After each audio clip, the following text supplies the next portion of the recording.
क्या कश्मीर में सब कुछ सामान्य हो रहा है? क्या घाटी में हालात पहले से बेहतर हुए हैं?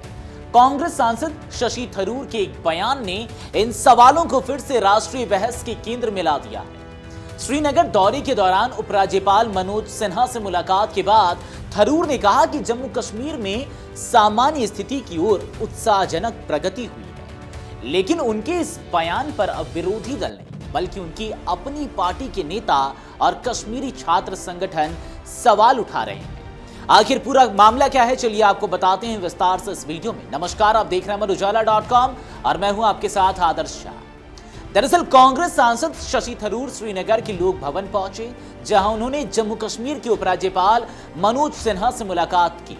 बैठक के बाद सोशल मीडिया पर पोस्ट करते हुए थरूर ने लिखा कि उन्होंने राज्य की स्थिति और सामान्य स्थिति की दिशा में हो रही सकारात्मक प्रगति पर चर्चा की। उन्होंने यह भी कहा कि कई चुनौतियां अब भी मौजूद हैं और अभी बहुत कुछ किया जाना बाकी है, लेकिन लंबे समय के बाद पहले से अधिक सकारात्मक भावनाओं के साथ वो लौट रहे हैं। हालांकि थरूर की यह टिप्पणी जम्मू कश्मीर कांग्रेस को रास नहीं आई। पार्टी के वरिष्ठ नेता और प्रवक्ता रविंद्र शर्मा ने सोशल मीडिया पर ही उन्हें आड़े हाथों लिया। शर्मा ने कहा कि कश्मीर के लोग उम्मीद कर रहे थे कि थरूर उनसे मिलेंगे, उनकी परेशानियों को समझेंगे और जमीनी सच्चाई जानने की कोशिश करेंगे। उन्होंने सवाल उठाया कि थरूर ने अपनी ही पार्टी कार्यकर्ताओं से मिलने के लिए समय क्यों नहीं निकाला, जो 7 साल पहले छीने गए जम्मू कश्मीर के राज्य का दर्जा बहाल करने की मांग को लेकर लगातार संघर्ष कर रहे हैं। ये विवाद यही नहीं रुका। जम्मू कश्मीर स्टूडेंट्स एसोसिएशन के राष्ट्रीय संयोजक नासिर खुहामनी ने भी थरूर के बयान को निराशाजनक करार दिया। उन्होंने कहा कि कश्मीर को केवल प्रतीकात्मक दौरों और चुनिंदा मुलाकातों से कई ज्यादा की जरूरत है। उनके मुताबिक भारत इस समय पेपर लीक, भर्ती घोटालों, बढ़ती बेरोजगारी और लोकतांत्रिक संस्थाओं के कमजोर होने जैसी गंभीर चुनौतियों का सामना कर रहा है और कश्मीर इन समस्याओं का सबसे तीव्र रूप झेल रहा है। खुहामी ने कहा कि हजारों युवाओं के सपने भर्ती घोटालों, सार्वजनिक परीक्षाओं में देरी और रोजगार के अवसरों की कमी के कारण टूट गए हैं। साथ ही राजनीतिक और लोकतांत्रिक भागीदारी भी सीमित हो गई। उन्होंने कहा कि कश्मीरी युवाओं, छात्रों, बेरोजगारों, नागरिक समाज और विपक्षी नेताओं को उम्मीद थी कि थरूर उनसे संवाद करेंगे और उनकी आवाज को राष्ट्रीय मंच तक पहुंचाएंगे, लेकिन उनकी मुलाकातें चुनिंदा लोगों तक सीमित दिखाई दी। छात्र नेता ने यह भी कहा कि रचनात्मक संवाद केवल सरकारी नैरेटिव को सुनने तक सीमित नहीं हो सकता।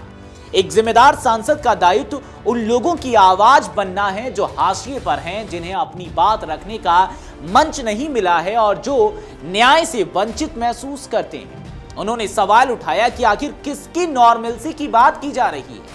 क्या तब सामान्य स्थिति कही जा सकती है जब लोकतांत्रिक संस्थाएं कमजोर हों, राजनीतिक प्रतिनिधित्व सीमित हो, युवा बेरोजगारी और भर्ती घोटालों से जूझ रहे हों और राज्य का दर्जा अब तक बहाल न हुआ हो? शशि थरूर का बयान एक बार फिर उस पुराने सवाल को सामने ले आया है कि कश्मीर में सामान्य स्थिति को मापने का पैमाना क्या है। क्या पर्यटन, सरकारी दावे और प्रशासनिक आंकड़े ही इसकी कसौटी हैं, या फिर लोकतांत्रिक अधिकार, राजनीतिक प्रतिनिधित्व, रोजगार और जनता की भावनाएं भी उतनी ही अहम हैं?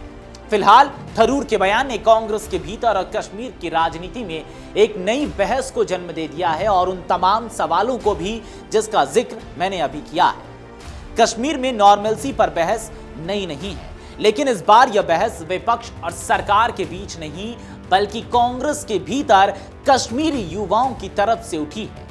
ऐसे में सवाल यही है, क्या कश्मीर की तस्वीर उतनी ही सकारात्मक है जितनी आधिकारिक दावों में दिखाई देती है, या फिर जमीनी हकीकत अब भी कई अनसुलझे सवालों के जवाब मांग रही है?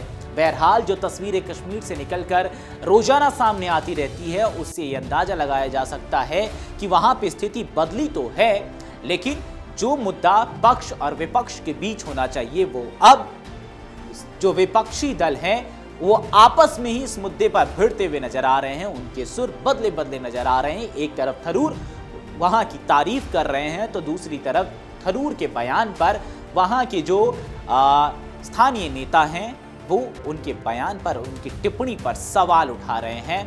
बहरहाल कांग्रेस में ये कोई नई बात नहीं है कि आपसी कलह देखने को मिला है। थरूर को लेकर पहले भी कई मुद्दों पर कांग्रेस के अंदर ये असमंजस स्थिति बनती हुई नजर आती रही है।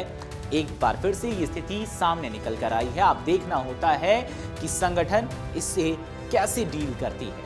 बहरहाल इस पूरे मुद्दे पर आपकी क्या राय है, कमेंट सेक्शन में जरूर बताएं। अगर आप ये वीडियो YouTube पर देख रहे हैं तो हमारे चैनल को सब्सक्राइब कर बेल आइकन दबाएं और Facebook पर देख रहे हैं तो हमारे पेज को लाइक करें।